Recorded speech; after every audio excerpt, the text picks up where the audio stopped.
Attention, vous entrez dans le récit d'un secret parmi les mieux préservés de l'histoire. Voici le monde confidentiel des anciennes installations nucléaires classées secrètes aux États-Unis. Sur les quelques 400 000 personnes qui y travaillaient, seule une poignée connaissait la vérité. On nous disait ce qu'il fallait faire exactement et de ne rien dire à personne. Ces installations qui s'étalaient sur 250 000 hectares virent la construction des plus vastes bâtiments jamais réalisés. Le tout coûtant plusieurs milliards d'euros, et ce, dans un seul objectif, porter un coup fatal à la Seconde Guerre mondiale par l'invention de la toute première bombe atomique. 60 ans plus tard, une équipe de spécialistes s'est rendue sur les sites ultra secrets. Elle a retrouvé ces lieux abandonnés, dont les vestiges subsistent sous des vallées verdoyantes et dans les déserts américains.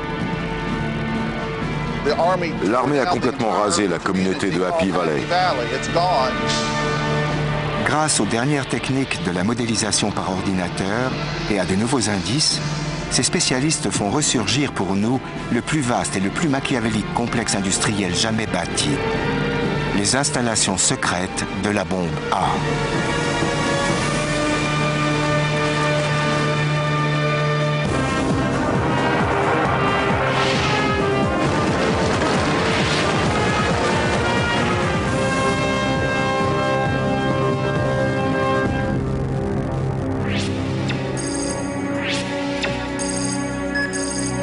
Oak Ridge, dans le Tennessee.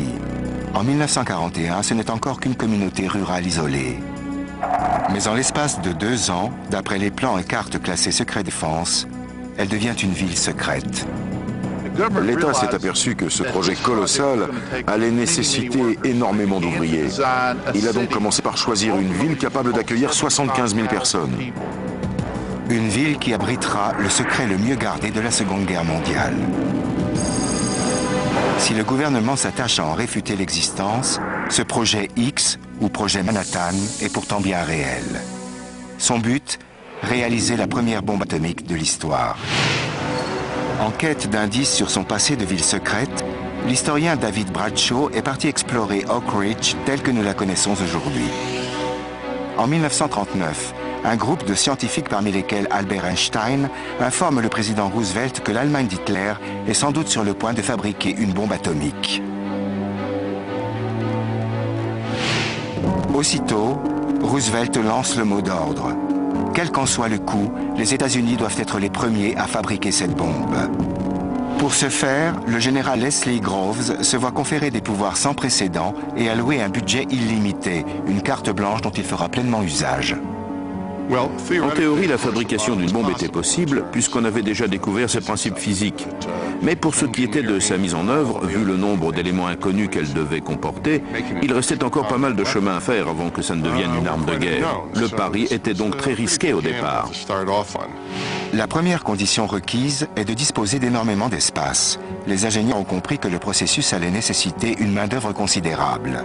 Ainsi, le général Groves installe-t-il des usines au Nouveau-Mexique, dans l'État de Washington et ici, à Oak Ridge. David Bradshaw a étudié les archives pour comprendre comment ces installations du Tennessee ont été construites. Il a découvert des documents montrant que Groves avait réquisitionné pour ses travaux titanesques près de 30 000 hectares de terres agricoles, soit 3 fois la surface de Paris et de son agglomération.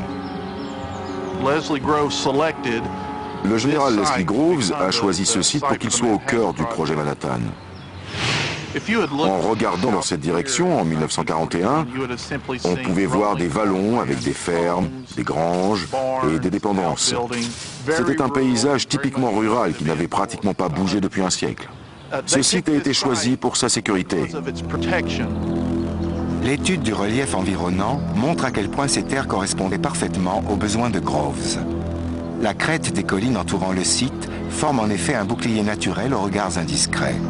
De plus, non seulement le projet Manhattan est top secret, il est, par définition, extrêmement risqué.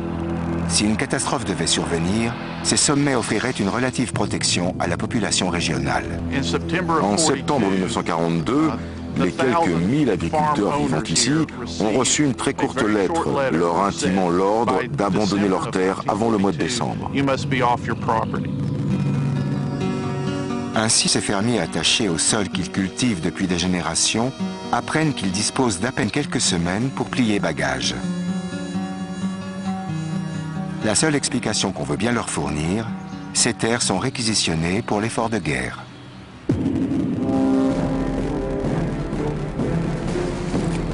Une fois abandonnées, priorité est mise sur leur sécurisation. L'un des premiers bâtiments construits pour assurer la sécurité de l'endroit a probablement été celui-ci, et il est encore debout. Ces miradors de béton armé ont pour fonction de surveiller en permanence les environs. La région devient un quartier de très haute sécurité. On montait là-haut certainement par un escalier en colimaçon. Vous avez vu les affûts des mitrailleuses? Il reste aussi des projecteurs de poursuite. Il n'y avait aucun arbre sur cette crête pouvant gêner la vue, ce qui permettait de voir à 360 degrés. Et je suis sûr que c'est la raison pour laquelle on l'a choisi. Les recherches de David Bradshaw lui ont permis de retrouver et de reconstituer les détails des infrastructures de surveillance bâties à l'intérieur et à l'extérieur d'Oak Ridge. Tout le périmètre du site est placé sous protection militaire et son accès est rigoureusement contrôlé. Personne n'entre ici, sauf autorisation spéciale. L'intégralité du trafic entrant et sortant passe via 7 postes de contrôle fortifiés. Ainsi, Oak Ridge se retrouve-t-elle complètement coupée du monde. Au cours des 3 années suivantes, aucun site américain ne sera plus étroitement gardé et ne fera l'objet d'autant d'attention. Mais le général Groves doit encore y incorporer des milliers d'ouvriers. Pour cela, il doit faire surgir du sol une véritable ville. Il confie le chantier colossal à une société privée. Sa mission avérée, bâtir les logements de 13 000 personnes répartis entre scientifiques, ingénieurs, soldats, ouvriers du bâtiment et agriculteurs. Cette nouvelle ville aura besoin de magasins, d'hôpitaux et d'écoles pour ses enfants. À l'apogée du chantier, 75 000 personnes vivront ici. L'examen attentif des vestiges de la ville secrète d'Oak Ridge permet de comprendre en partie l'extrême rapidité à laquelle elle fut construite. Ce que vous voyez ici de l'autre côté du trottoir, ce sont des maisons qui furent les toutes premières à être achevées à Oak Ridge, probablement en août 1943. On les a élevées à toute vitesse, comme celle-ci, celle-là, et la troisième après. On posait d'abord les fondations, puis les charpentiers débarquaient et en montaient comme ça une douzaine par jour. On faisait passer ensuite dans l'ordre les plombiers, les électriciens et les peintres. Et les occupants emménageaient dans la foulée au rythme d'une famille par heure. À peine c'était sec. Elles devaient être là pour seulement une dizaine d'années, mais 60 ans plus tard, elles sont toujours habitées. Cette ville nouvelle devient le modèle américain des grands ensembles pavillonnaires de banlieue. Une seule différence, la mission ultra secrète d'Oak Ridge, fabriquer la bombe. Pour l'armée, le défi suivant consiste à séduire les ouvriers. Pour ce faire, elle publie un document.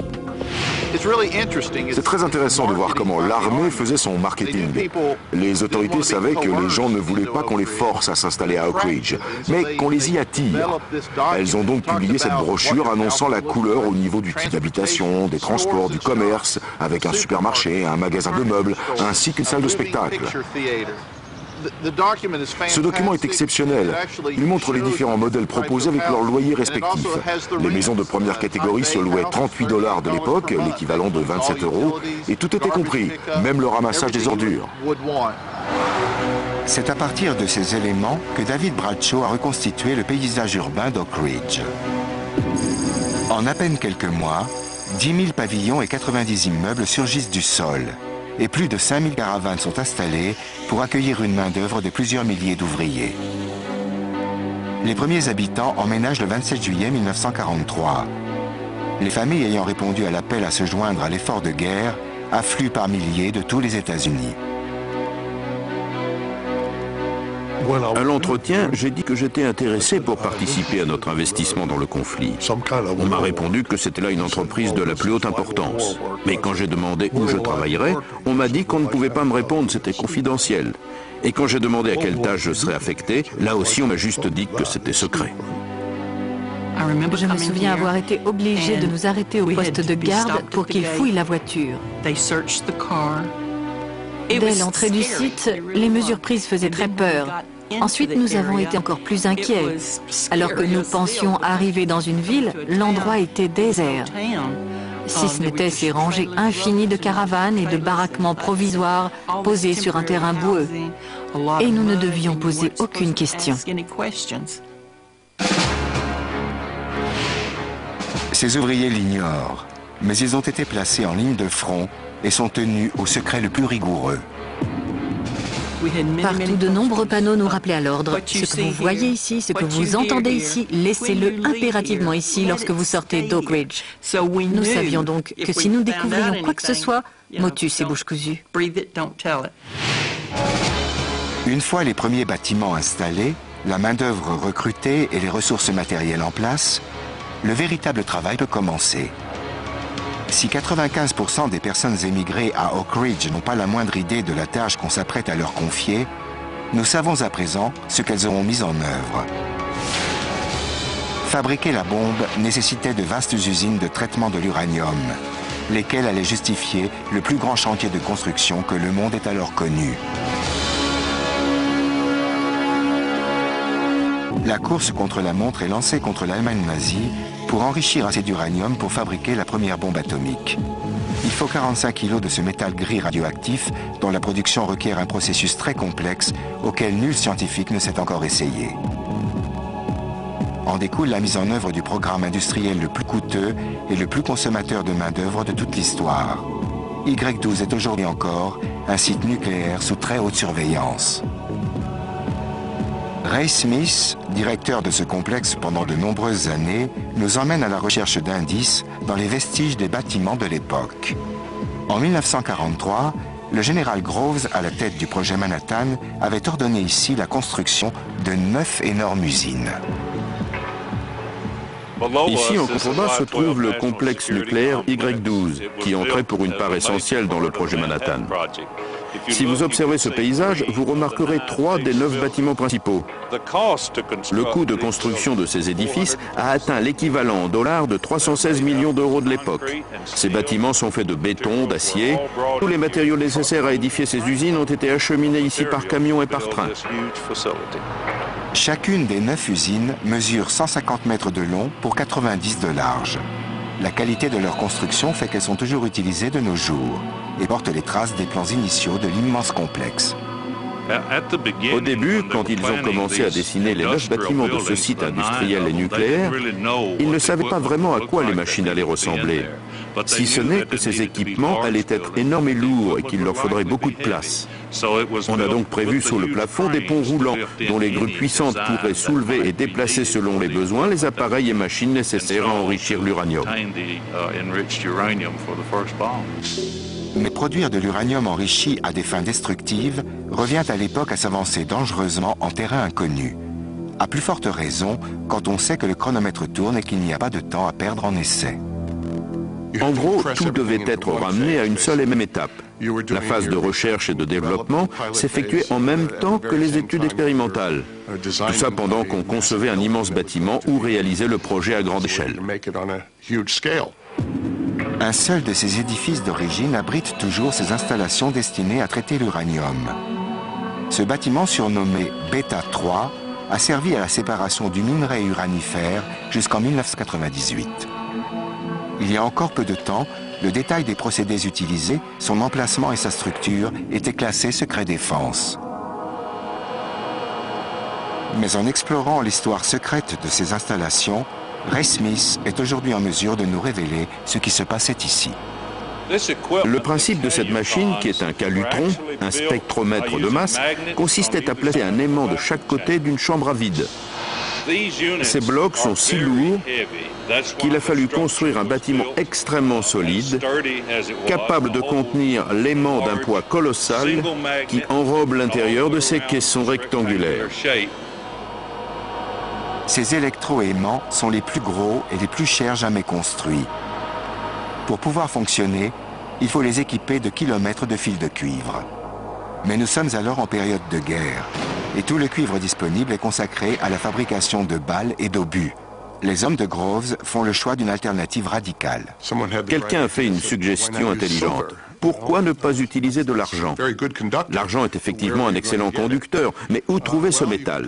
Eh bien, la réponse a consisté à le réquisitionner auprès du ministère des Finances des États-Unis. C'est ainsi que 14 000 tonnes de barres d'argent ont été prélevées des réserves et ont été fondues pour devenir du fil d'argent destiné aux électroaimants d'Y12.